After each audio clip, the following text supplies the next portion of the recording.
Die Akademie der Vernunft und Baruch präsentieren die Geschichte Indiens Teil 5. Das goldene Zeitalter und die großen, bis heute wegweisenden Entdeckungen in der Mathematik. Es lohnt sich zweifellos, über die Bedeutung der Zahlen für die Menschen im Allgemeinen und die Zivilisationen im Besonderen nachzudenken. So trivial es heute auch erscheinen mag, unser Verständnis der Mathematik und ihre Entwicklung ist eine äußerst interessante Geschichte. Zahlen haben im Lauf der Geschichte eine entscheidende Rolle für die Zivilisationen und die Menschheit gespielt und praktisch alle Aspekte unseres Lebens beeinflusst. Zahlen haben es den Zivilisationen ermöglicht, fortschrittliche Systeme der Aufzeichnung, der Schrift und der sozialen Organisation zu entwickeln. Das Konzept der Zahlen und der Arithmetik ermöglichte es zu messen, zu planen und Ressourcen effizienter zu verwalten. Sie bilden die Grundlage der modernen Wissenschaft und Technologie. Von der mathematischen Berechnung bis zur Physik, von der Chemie bis zum Ingenieurwesen beruhen alle wissenschaftlichen Bereiche auf grundlegenden numerischen Konzepten. Zahlen sind unerlässlich, um Mengen zu messen, quantitative Beziehungen auszudrücken und komplexe Probleme zu lösen. Zahlen waren für die Entwicklung von Handel und Gewerbe von grundlegender Bedeutung. Numerische und buchhalterische Systeme haben die Berechnung von Preisen, Handelsgeschäften, Steuern und öffentlichen und privaten Finanzen ermöglicht. Aber auch in Kunst und Kultur spielen Zahlen eine wichtige Rolle.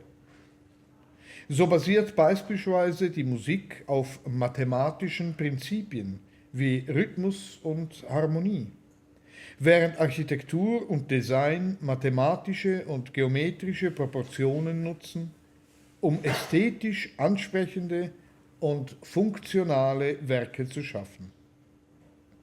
Zahlen haben auch in der Philosophie und Spiritualität vieler Zivilisationen eine wichtige Rolle gespielt. Konzepte wie die Unendlichkeit, die Einheit und die Ordnung wurden durch Mathematik und Zahlen erforscht und beeinflussten die Vorstellung von der Welt und der Realität.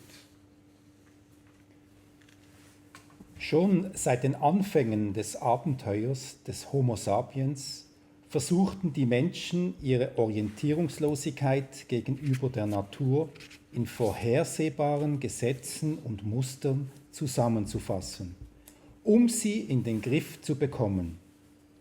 Zum Beispiel, dass der Tag zur Nacht wird oder die Vielfalt der Formen und Farben von Flora und Fauna oder die Zyklen von Leben und Tod.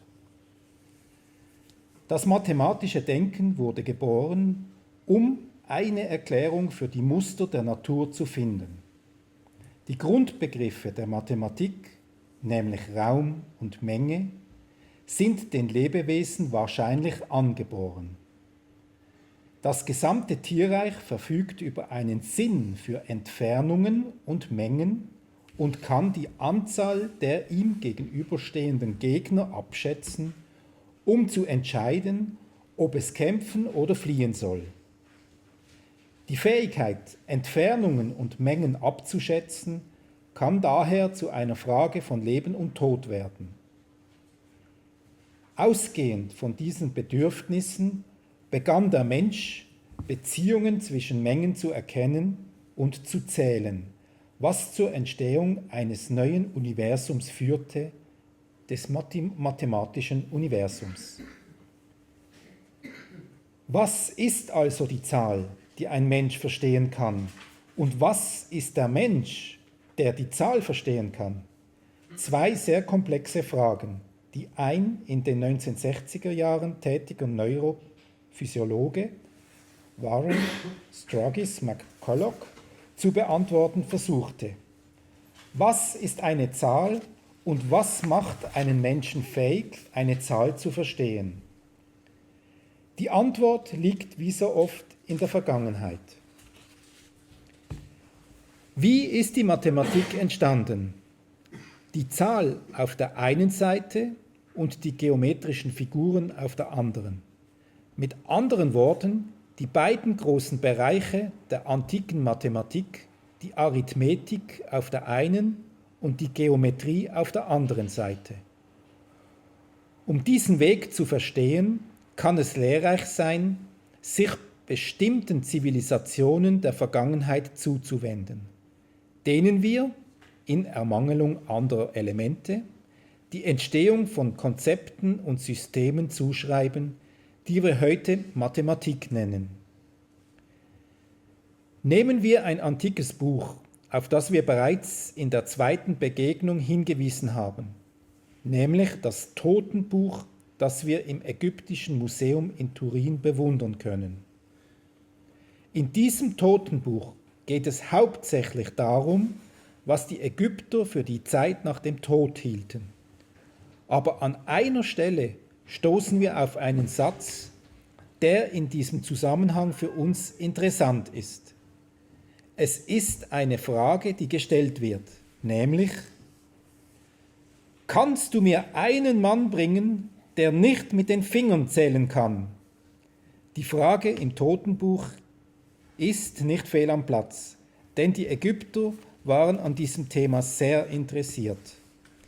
Im Urteil des Osiris gibt es einen grundlegenden Bezug zu Zahlen, denn in der ägyptischen Religionsauffassung gab es 42 Gebote, von denen 10 erst von der jüdischen und dann von der christlichen Religion übernommen wurden, die eingehalten werden mussten, um das Totenreich zu betreten. Die Richter mussten irgendwie in der Lage sein zu beurteilen, ob der Verstorbene würdig war, in das Reich der Toten einzugehen. Sie mussten also die 42 Gebote zählen können und das Buch fragt sich, ob es jemand gibt, der nicht mit den Fingern zählen kann. Wir können uns also vorstellen, dass vor 4000 Jahren, als dieses Buch geschrieben wurde, die Mathematik etwas war, das viel mit unseren Fingern zu tun hatte. Das war die Geschichte Indiens Teil 5. Präsentiert von der Bar Rouge und der Akademie der Vernunft. Bis zum nächsten Mal auf diesem Kanal.